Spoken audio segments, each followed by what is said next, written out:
Many decisions lie ahead. None of them easy. Essa é a frase que importa no trailer Distress Call de Mass Effect 1, sobre como essa série de jogos seria baseada em escolhas. Alguns anos depois, em 2012, a terceira parte dessa saga foi lançada, Mass Effect 3, junto com outro jogo, o tal game do ano The Walking Dead da Telltale, que abre com a tela preta com a seguinte mensagem: essa série de jogos se adapta às escolhas que você faz. A história é adaptada pela forma como você joga. Por um lado, The Walking Dead é aclamado como um jogo com escolhas reais e que realmente mudam a história, enquanto Mass Effect 3 foi odiado por parte do público porque as pessoas achavam que as escolhas do jogo eram uma mentira. Não importa exatamente o que você faz, quase tudo é pré-determinado. Algumas mudanças vão acontecer, sei lá, só no diálogo, porque o jogo funciona quase como um colar de pérolas. A ideia por trás dessa expressão é que os jogos começam suas histórias de maneira linear, você deve fazer X obrigatoriamente ou nunca vai avançar no game. Até que você é confrontado com uma escolha. Você faz a sua escolha entre X e Y e ela vai se desenvolvendo em algo supostamente diferente até que eventualmente elas se convergem de novo e a história volta a ser linear. Essa escolha nunca é de fato escolhida, entre aspas. O exemplo perfeito pra mim veio com Until Dawn. Inclusive isso aqui é um spoilerzinho do começo do jogo, mas enfim. O jogo começa dando ao jogador algumas decisões que ramificam a gameplay, como acordar ou não o Josh, seguir o caminho da esquerda ou da direita e blá blá blá. Isso vai expandindo as coisas, mas no fim, Hannah e Beth sempre morrem.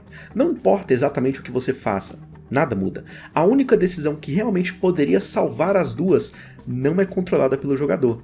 Repare que, enquanto a Hannah está desesperada e correndo sempre para frente, a Beth começa a correr para a direita, mas ela desiste quando percebe que sua irmã está indo reto. Se Hannah tivesse seguido Beth, talvez as duas teriam sobrevivido, até porque a gente sabe que no caminho da direita realmente tinha uma estrada para elas seguirem. E isso basicamente mudaria todo o jogo. Viu?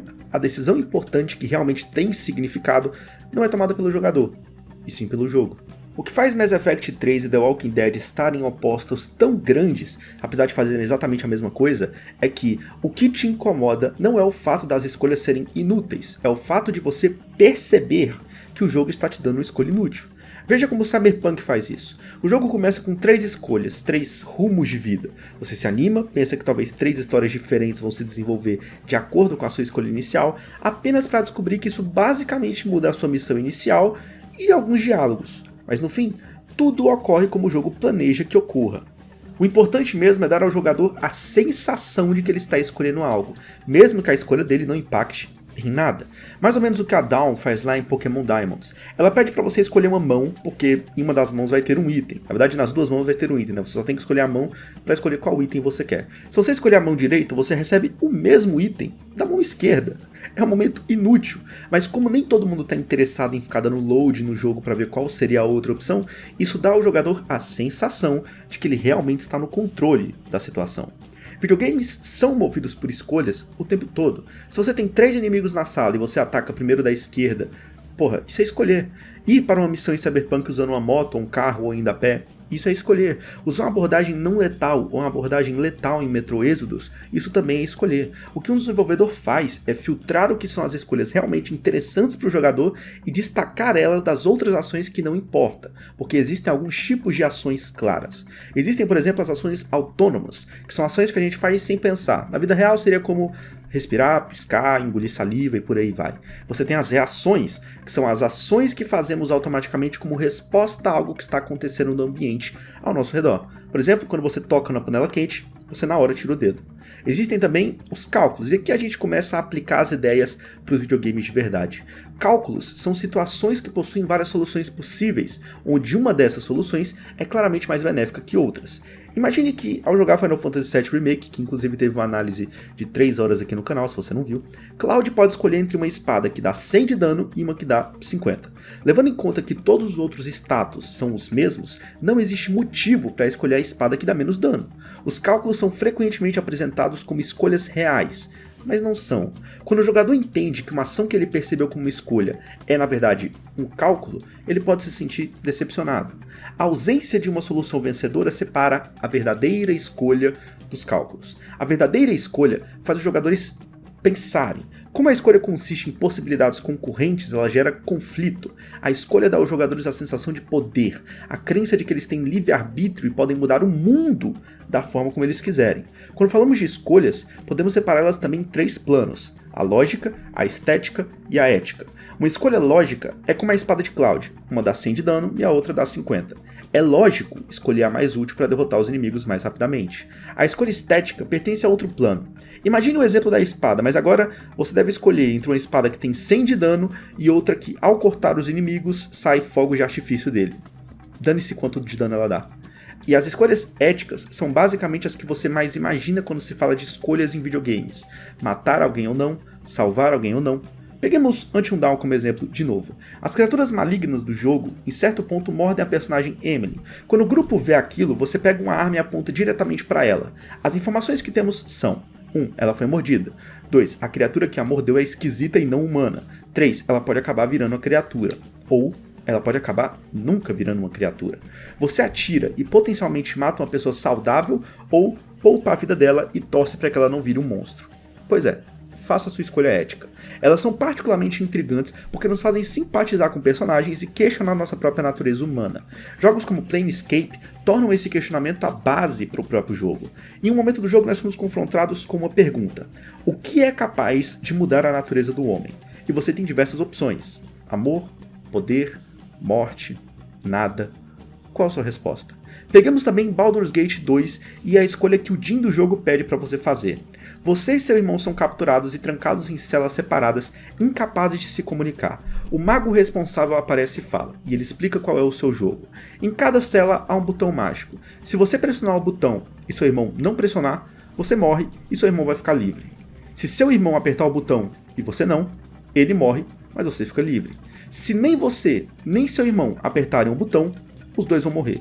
Se ambos pressionarem os botões, os dois morrem. O mago então diz que você tem um tempinho para decidir sua ação.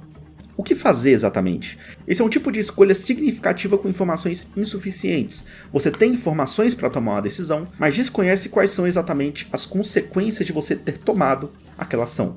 É importante entender que as escolhas são essenciais para criar conexão entre o jogador e o jogo. A escolha tem um potencial emocional gigantesco, é uma ferramenta muito forte na hora de criar um jogo. Talvez você ache que eu estou ilustrando o vídeo com The Last of Us só porque eu tenho esse clipe salvo no computador e seria interessante colocar aqui, mas não, porque nesse caso eu também estou falando dele. The Last of Us não tem absolutamente nenhuma escolha aos moldes de RPG de hoje em dia. O Joel nunca para e um pop-up aparece para o jogador perguntando se ele quer fazer X ou Y. No máximo uma interaçãozinha com o personagem. E isso vem de uma decisão muito inteligente por parte dos desenvolvedores. The Last of Us é um jogo cheio de escolhas. Escolhas trágicas, complexas, importantes. Atirar em Marlene, deixar Tess para trás, salvar Ellie, virar um contrabandista. Todas essas são decisões gigantescas dentro do jogo. Mas quem as toma não é você. É ele. Joel é tão bom, tão atraente, tão vivo, que os jogadores muitas vezes se perdem no personagem. E o personagem, em troca, faz todas as escolhas praticamente como o jogador gostaria que ele fizesse. Mais ou menos até o final do jogo, onde a destruição dessa ilusão é usada como uma ferramenta narrativa. The Last of Us não tem escolha, mas tem uma ilusão de escolha magistralmente trabalhada, porque ele pelo menos não te engana, ele não finge que você tem controle sobre algo naquele universo. E eu acho que essa abordagem é muito mais interessante do que se o jogo colocasse a opção salvar Ellie ou não salvar Ellie, só para depois, em uma sequência, uma das escolhas ser canônica e a outra ser descartada. O problema das escolhas reais em um videogame, e entenda escolhas reais como aquelas que realmente vão mostrar uma outra história, uma outra perspectiva, é muito caro de fazer. É mais fácil dar ao jogador uma opção simples como salve A ou B e depois manter as duas opções como praticamente iguais do que realmente criar duas situações onde a história se desenrola diferente caso A ou caso B morra. É mais orçamento sendo colocado, mais trabalho para a equipe e mais dor de cabeça para todo mundo. Imagine que você tem que escrever uma cena em que um personagem potencialmente morto fala com um personagem potencialmente morto sobre um evento que pode potencialmente ter acontecido ou não. É difícil.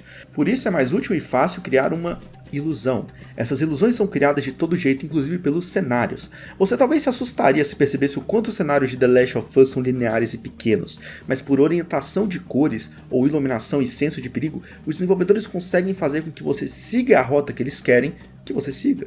Mas talvez o melhor exemplo disso não seja The Last of Us, com certeza não é, seja Mirror's Edge. Esse jogo é um mestre em criar níveis que pareçam muito maiores por meio de pistas visuais para sugerir sua direção, especialmente no início do jogo.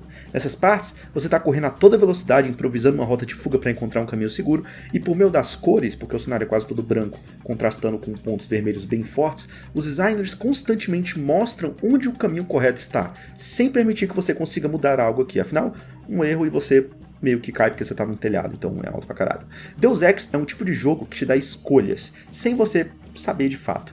Geralmente você é jogado em um nível, e o ônus é do jogador de descobrir e se envolver com NPCs e o ambiente para completar e melhorar sua conclusão de uma missão. Há muitos detalhes em cada nível e escolhas casuais em cada missão que tornam ela dinâmica e orgânica na forma como elas apresentam as opções. Melhor ainda, há tanta coisa que você pode perder que as outras plays fazem com que os jogadores descubram um monte de coisas que eles não esperavam descobrir. Você começa a perceber e se perguntar sobre todas as diferentes maneiras de fazer as coisas. E se eu não der ouvidos pra esse cara e ir embora? E se eu matar esse maluco aqui antes de ter uma batalha com ele lá na frente? E se eu roubar tal item pra tentar fazer tal coisa?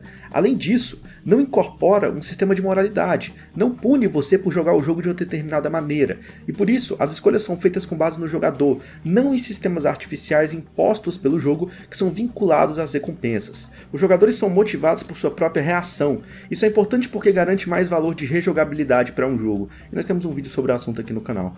Dar ao jogador escolhas que supostamente impactam no mundo torna seu jogo, principalmente se for um RPG, mais atraente, mas quando analisamos mais profundamente, podemos perceber que a maioria dessas ditas escolhas são como as escolhas que Dawn dá pro player lá em Pokémon Diamonds. Elas não impactam. Mas também é legal quando os desenvolvedores têm ciência de que eles não podem ficar oferecendo um monte de escolhas realmente significativas e dão meio que uma trollada no jogador. Little Hope começa com escolhas sem sentido que não impactam nada. No fim do prólogo, todo mundo morre menos o protagonista, mas você pode decidir em um momento em salvar Megan ou Tanya. Não importa exatamente a escolha, porque como já foi dito, as duas morrem no final. Mas é uma decisão que, apesar de inicialmente ser estúpida, impacta futuramente no jogo, principalmente um dos finais, mas para saber como a escolha impacta, você vai ter que jogar o jogo. Little Hope é um bom jogo, eu recomendo para vocês. Ele parece seguir o padrão da franquia e dos jogos da Supermassive, com essas escolhas que funcionam mais para explicar as mecânicas do jogo, mas por trás disso, nesse caso, significa bastante coisa. Quase todos os jogos baseados em escolhas lançados nos últimos anos se baseiam na ilusão de escolha e na ilusão de liberdade/poder no mundo do jogo. Embora esses jogos ofereçam decisões difíceis, entre aspas, muitas vezes emocionalmente desafiadoras, suas decisões raramente podem ter algum efeito duradouro na história. A única razão pela qual as decisões são difíceis de tomar em qualquer contexto é porque ela tem consequências. Quando as decisões não têm nenhuma consequência tangível, elas perdem o poder sobre nós. Elas desvinculam o público de se envolver emocionalmente com o conteúdo. Ao invés de perguntar qual jogo com as melhores escolhas, eu queria te perguntar qual jogo mais conseguiu te enganar e te fazer acreditar que você realmente estava decidindo algo. Deixa aí nos comentários. Mas é isso. Tchau.